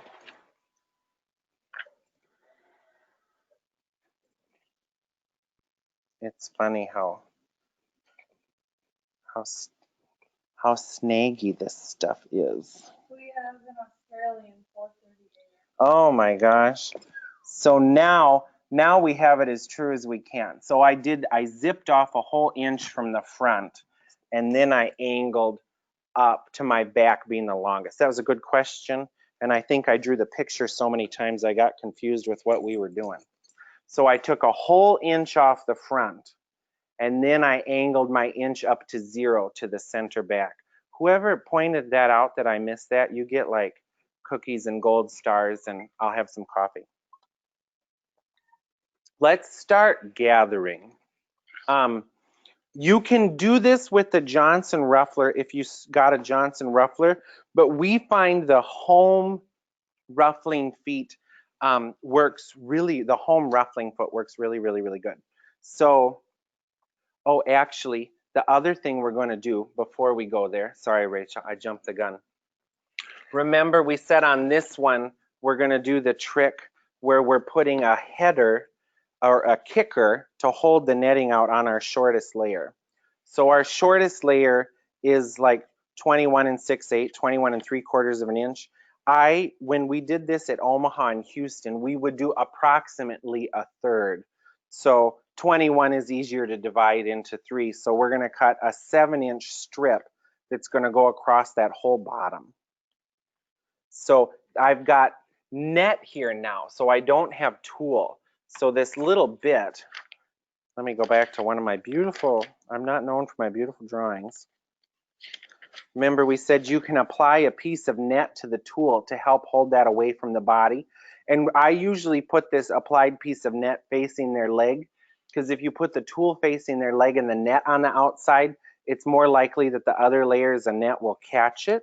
And also, we're going to put this little piece of net like about a 1/2 inch up from the bottom of the tulle so that the tulle is still the longest thing going on in that equation. So I'm going to cut 3 that are 7 inches wide. 1, 2, 3.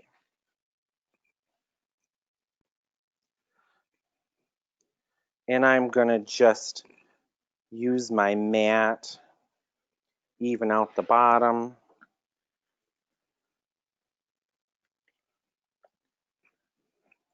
And then I just made it crooked. Why did we get into a business, everybody, where we have to deal with netting all the time? Measurements, netting.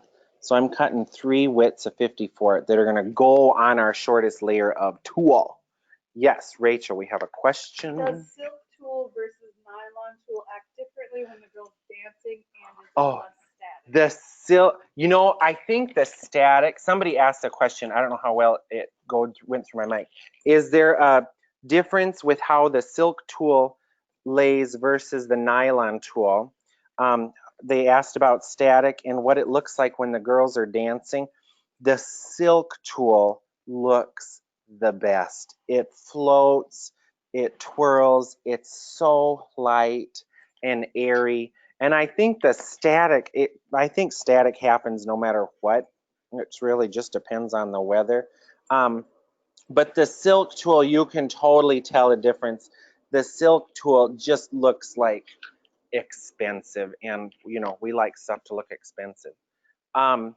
Let's ruffle some ruffles. This is my top piece, right? This is my top. But let's see. We're going to get most of the way through this one today and finish it up tomorrow. And then we're going to just make some small parts of different tutus tomorrow. And also tomorrow we're going to look at, so another gourmet way that you can make a romantic tutu is, instead of having tons and tons and tons and tons of rectangles, you can cut gores. So we'll show you how we approach cutting gores. So you can cut shaped pieces of tulle, right? That essentially makes more than a whole circle. So that way it's not as full at the waist, but the hem of these is just gigantic. I think the Houston Snow romantic skirts have a couple circle layers in them with the icicles. Yeah, so the romantics we did a couple years ago for Houston's new Nutcracker have points in English net. I think there's 2 full circles, 2 layers cut in circles per tutu, and the hems end up being like 1,000 inches or more, and it just looks amazing because it's really fitted at the girl's waist. They're really flat at the waist, but the bottom is just like gigunda. So we're gonna look at that tomorrow too, and it's really, really cool. So in the night, here's what's going to happen in the night.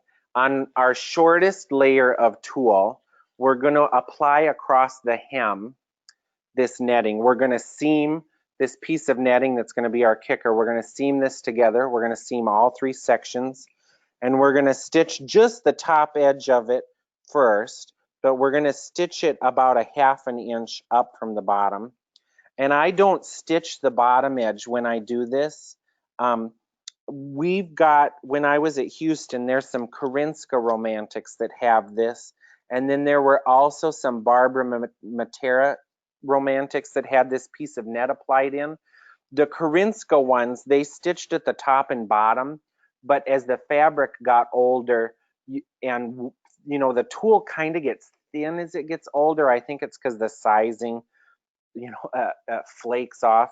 I like to stitch just the top, because those ones that had the extra stitch at the bottom, the stitch at the bottom showed a little bit more because it's by the hem. So we're going to stitch this extra piece on just at the top, but we'll look at it when we start tomorrow. So that's going to happen in the night. But right now, let's just start gathering some of the stuff that we've got. And I want to label which one of these is my second. So we're going pale green, acid green, wine. And this is my number 2 layer. So this is my number 2. My number 3, we cut on the cross grain. So our number 3 one, we have to seam all of this tulle together. So this is my number 3.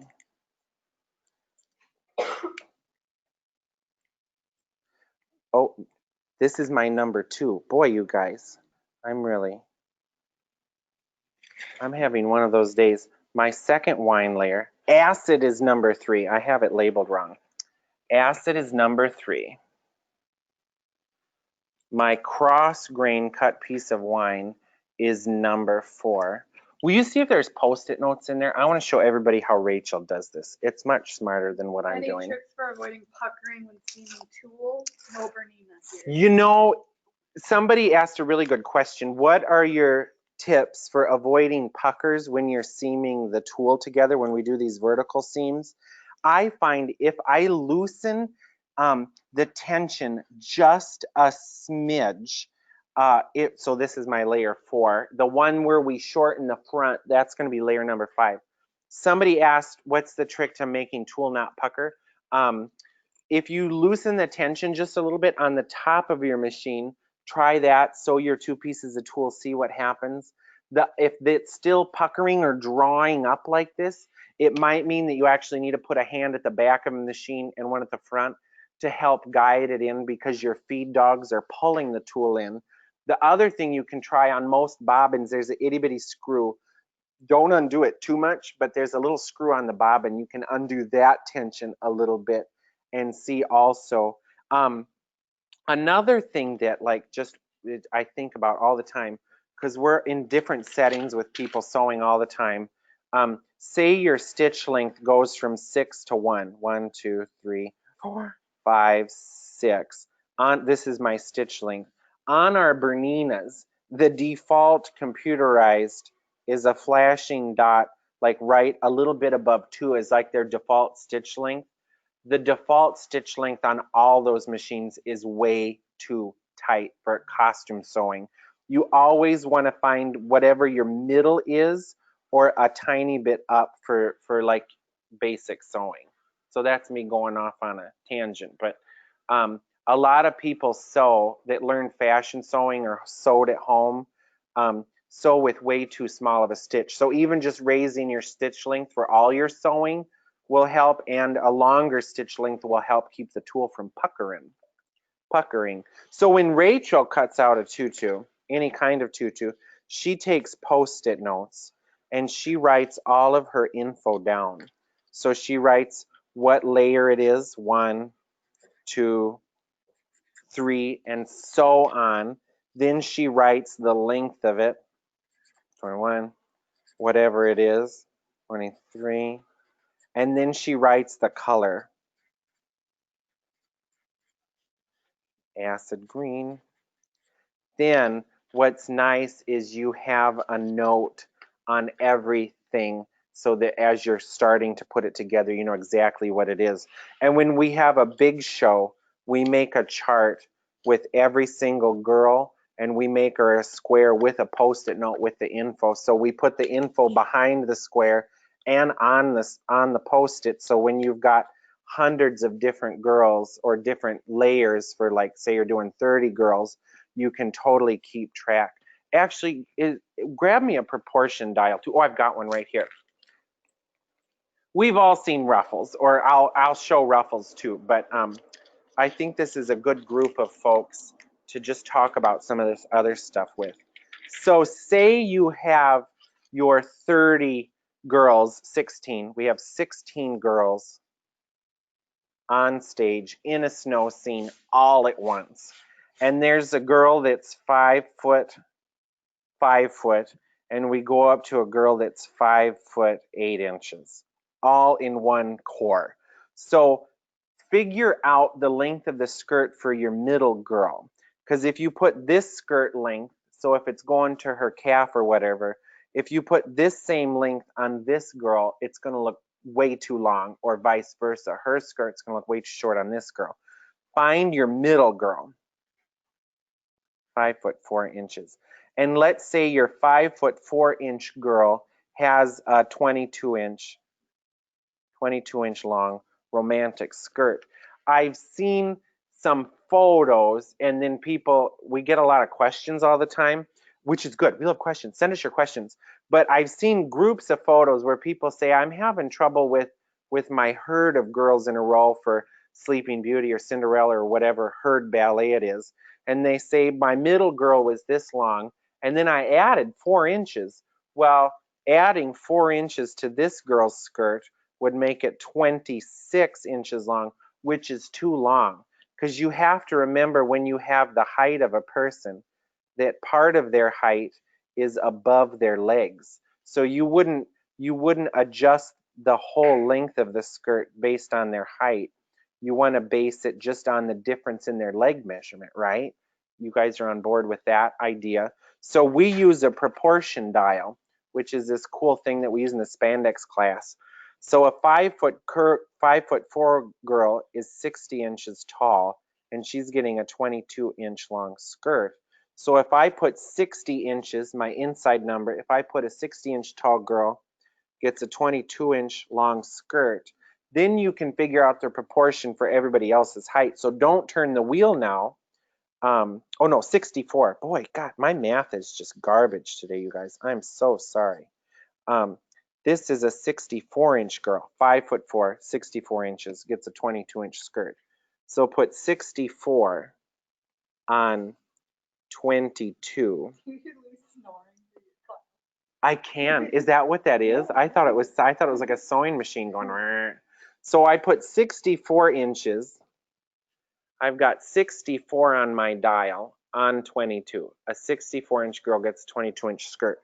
My 60-inch girl gets a 19.5-inch skirt. And my 68-inch girl gets a like 65 and a smidge inch, or she gets a 25, 68, 1, 2, 3, 4, 6, 8, gets like just a hair over 25. So it's not really 4 inches longer. Proportionately, that girl's skirt is only 3 inches longer. Did that kind of make sense, how you can figure that out? So we use just a proportion. So we figure out our golden girl, what length looks the best on this girl. Then you want the short girl's length to relate to the medium girl, and you want the tall girl's length to relate to the medium girl. And if you use a proportion dial or ratios, you get a more accurate height difference in the skirt. And then we would also say that the 5' to 5'2" girls, we'd find the middle. So like, don't do a skirt for every single height, make a range. You know, like 5 foot to 5'3", pattern them a 5'2" skirt. 5'4" to 5'6", pattern them a 5'5" skirt. Yeah. If you have measured all of their waist to floor length, would you use that instead? Yeah. I mean, if you have everybody's waist to floor or waist to calf, that's a really good one also. But what we kind of do, so like when we did a herd for Houston last year, you have to think too that some people, you could use a combination of the two, because sometimes you want to like try to have everybody's, I see where people will also try to have everybody's skirt, so this is 3 different girls, where they try to have everybody's skirt 8 inches off the floor so that it looks good in a group. Sometimes that works, but usually what happens is the short girl and the tall girl look super duper weird because the short girl's skirt is way too short and the tall girl's skirt is too long. Okay, another question. Is there an ideal length for a romantic tutu, such as a solo costume? Somebody said, what would the ideal length be for a romantic tutu? This is just a drawing day. Where I like to cut them, but it's an artistic director preference too. What does it say? So if that's a calf, if that bump is my girl's calf, here's my thigh and my calf, I like to see a long skirt cut just to where the calf starts to go out and back into her body, like just a smidge below that point, I think is really attractive. But it's really, I think, a preference of the artistic director. This old-timey book says just below the knee. And I think it kind of depends on the role and the character. So if you think shorter means youthful, shorter means playful, shorter can mean silly, longer can mean mature, longer can mean elegant, and longer can mean sensual. Modest. Longer can also mean modest. That's a good description too, right? It's my mom. You want to see what she wants? I can call my mom later, but she's called twice. Okay, let's do some gathering, and then tomorrow we'll have some of this sewn on our Bosque, and we can also see what Rick has done. He has sewed our Bosque into one thing, and we've got the seams on the outside because we're going to just lay the tulle right over the seams and cover up those seams, okay? Because once this has all the stuff on it, you're not going to be adjusting it. This is I'm going to ruffle the green one and the one that doesn't get the piece of netting stuck to it. And that piece of netting that we're sticking to our shortest layer, that's another, that's not an always thing. It's just that's a thing that has been done and a thing that you can do, okay? So let's do our number 3, our acid green one, with the ruffler that you can get for the home machine. So we did a Johnson ruffling video the other day. The tool works pretty good in our Johnson ruffler. Check out that video. But these home ruffling feet seem to be more gentle with the tool. Like our big old ruffling machine that's hanging out over there is good for tool if it's doubled. And actually, we've done romantics where we double it. Yeah, so we double a lot of fabric. So our romantic skirt on our big ruffler, if we want a 6-layer skirt that's 26 inches long, we might ruffle 2 layers that are 26, 2 layers that are 25, and 2 layers that are 24, and ruffle them doubled so that we still get all of that fabric without having to sew so many times onto the Bosque. So let's do this one with a ruffling foot. And on this ruffling foot, there's a 1, a 6, a 12, and a 0. If you put the little tab to 0, that means that no matter how many times the needle pushes, it never scoots the fabric forward. If you put it on 6, every 6 times the needle goes, it'll push the fabric forward. And if you put it on 1, it'll push there you can see it's engaged now. It'll push the fabric forward with every stitch, and that's what we want to start with. And then on here too, there's a little bitty screw. There's a screw at the back of this. That's how you can adjust how far it pushes the fabric in. So the more you loosen this screw, the less fabric it's pushing in. And the more you tighten it on here, the further back this goes and the more fabric it's pushing into the thing. I think the FAF one, there might be a dedicated FAF ruffling attachment where that's opposite.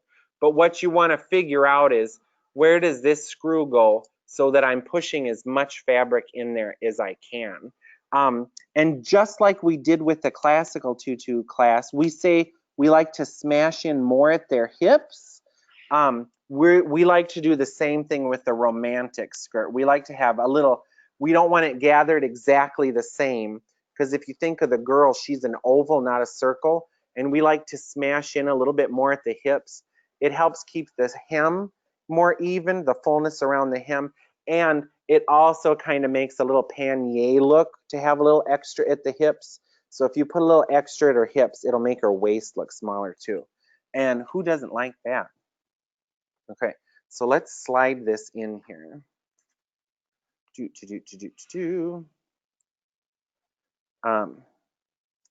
Here we go. So we've made our little pusher, our little plate push as far as it can push. The other place you can adjust how tight this is by raising or lowering the stitch length. So if it's going to make a push at every stitch, it's pushing in at every stitch.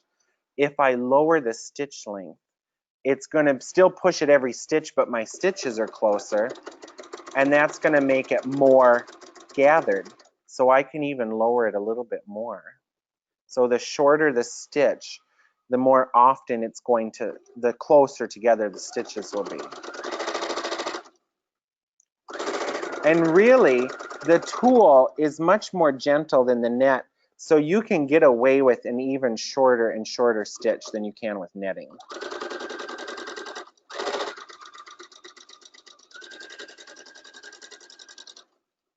And if you found you've ruffled it too tight, you can just snap the thread in a couple spots and open it up. You can also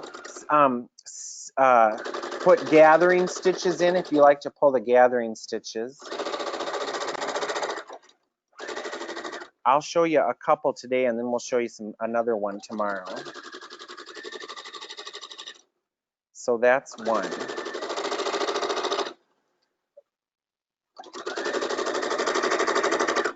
Someone just asked if you do the fishing line with this. The fishing line is a little too heavy for the tulle, but you can use a thread, and I'll show you that.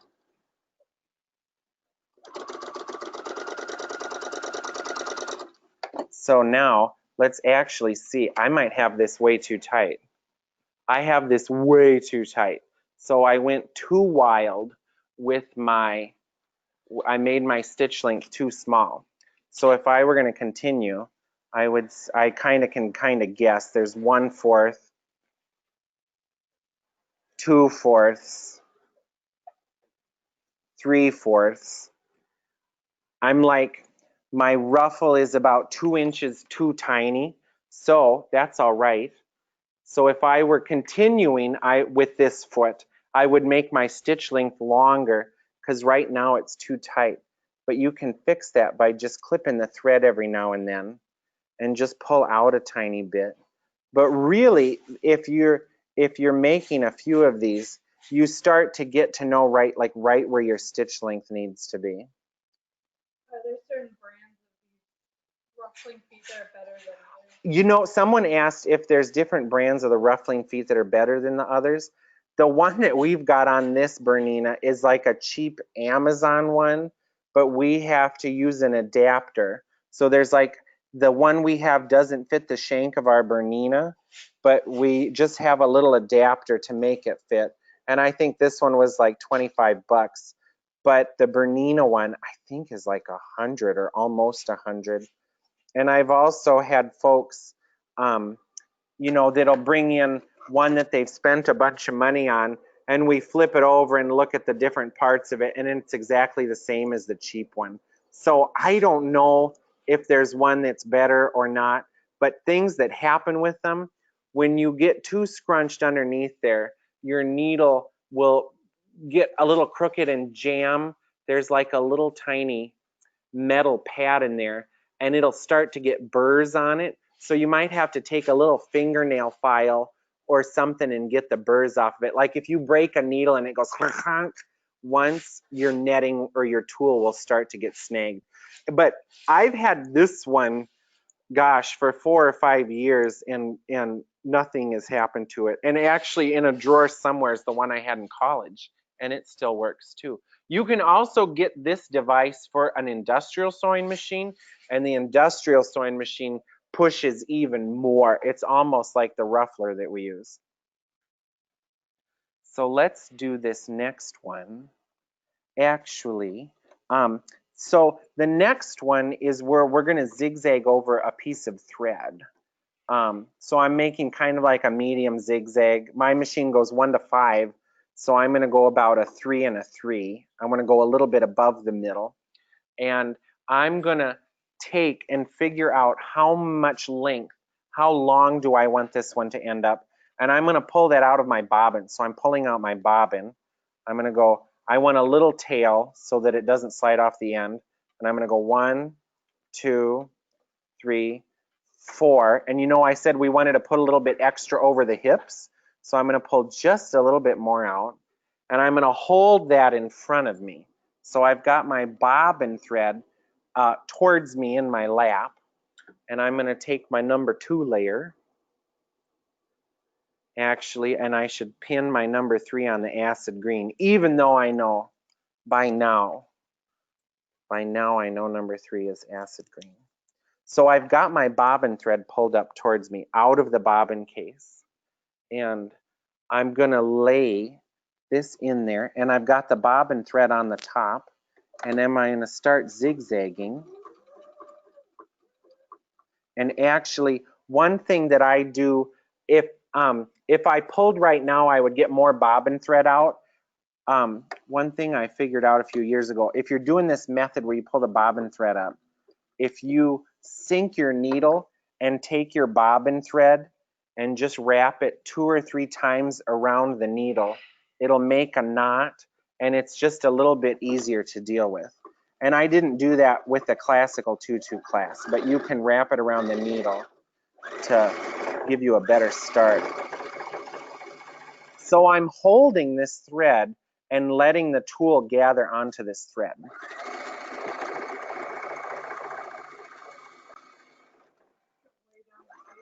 What I know, my thread, everything's bouncing off my table. And you've got to kind of futz with it, and the more you do it, the more you'll get a feel for it, like with everything.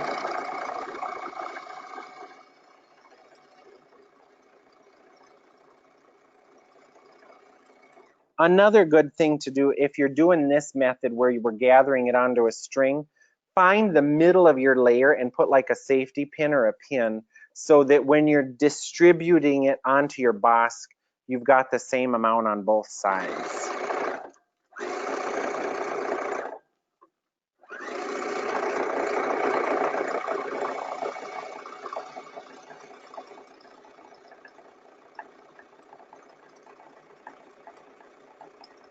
And you'll see now I'm getting more of a hang of it. I'm letting a little bit go, and then I'm pulling that thread. Let a little go, kind of pull the thread. And we'll see where we end up. If I can see I'm at the end of my thread, but I have a ton of tulle left, I'll know I'm not pulling enough.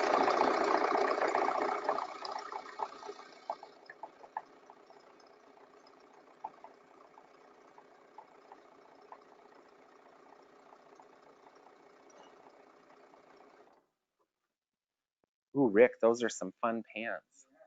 I love them.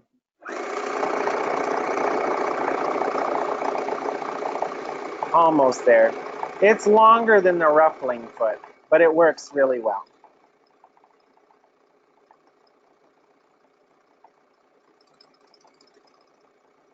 Whoa, I wasn't watching my seam allowance. It's like patting your tummy and rubbing your head. Did you see my seam got real fat?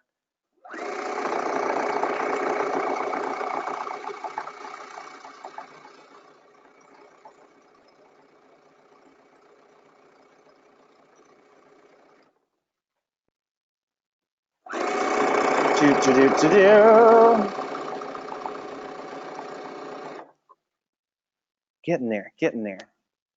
And now I'm kind of like looking what's on the floor in relation to how much thread I have. I think I've been pulling the thread a little too tight, so I'm going to let a little more thread go.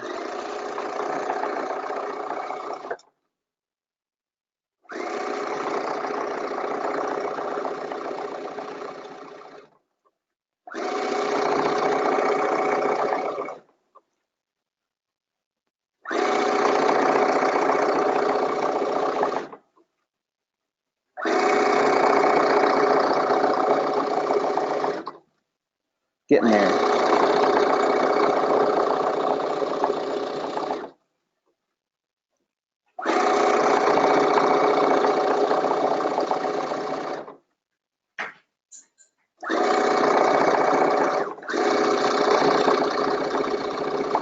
I'm out of bobbin. So I have a few inches left, and I ran out of bobbin. So I'm going to just put a bobbin in and finish that.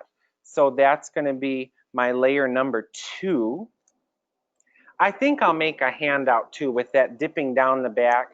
I keep thinking through it, and I was like headed towards the right thing, and then I got confused and the train went by. But you guys straightened me out, which I appreciate, which is really good. Does anybody have any questions of where we're at? Let's review what we've got.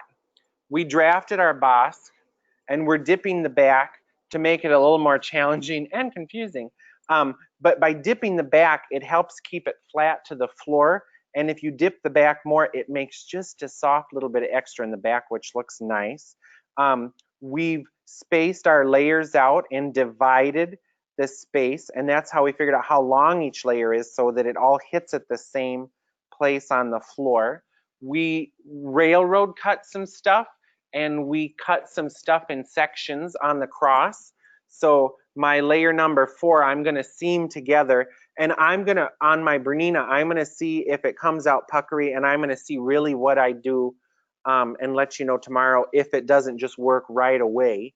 And then the other thing that we looked at is like what tool doesn't work so well, and it's not worth using it if you can already tell it's kind of frustrating. You don't want frustrating tool. That's it, I think, for today. We will see everyone tomorrow. So part of this I'm going to finish up, but I'm not going to hide anything from you. I'm going to show you what I did before class. We'll add the last few pieces to it. We'll put elastic on the top. I'll show you how you can also put a non-stretch thing at the top. But what's really nice is if you're putting a non-stretch waistband on your Bosque, to take at the sides, cut this and put a little bit of elastic in it and stretch it so that she has just a little bit of flexibility in the waist. And then we'll look at cutting tutus some other ways and just make some samples together. Yeah. Do you seam the panels flat or right sides together? Oh, someone asked a good question. Do you seam the panels flat or right sides together? When I do it, I just overlap them like this, so that would be flat. I don't like make a seam, because then on the inside, if you make a seam, you've got the seam on the inside, and it's like, 4 things going on close to each other. I just overlap a little bit like that and put a stitch right through the middle, so that I have like less, so it's a little less noticeable. But on stage, nobody can see it anyway. Thank you very much. We'll send more panties tonight and tomorrow.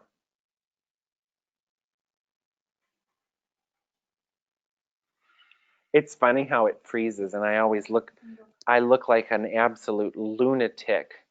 Those pants are fabulous. Great. I think it's just what Helen wants.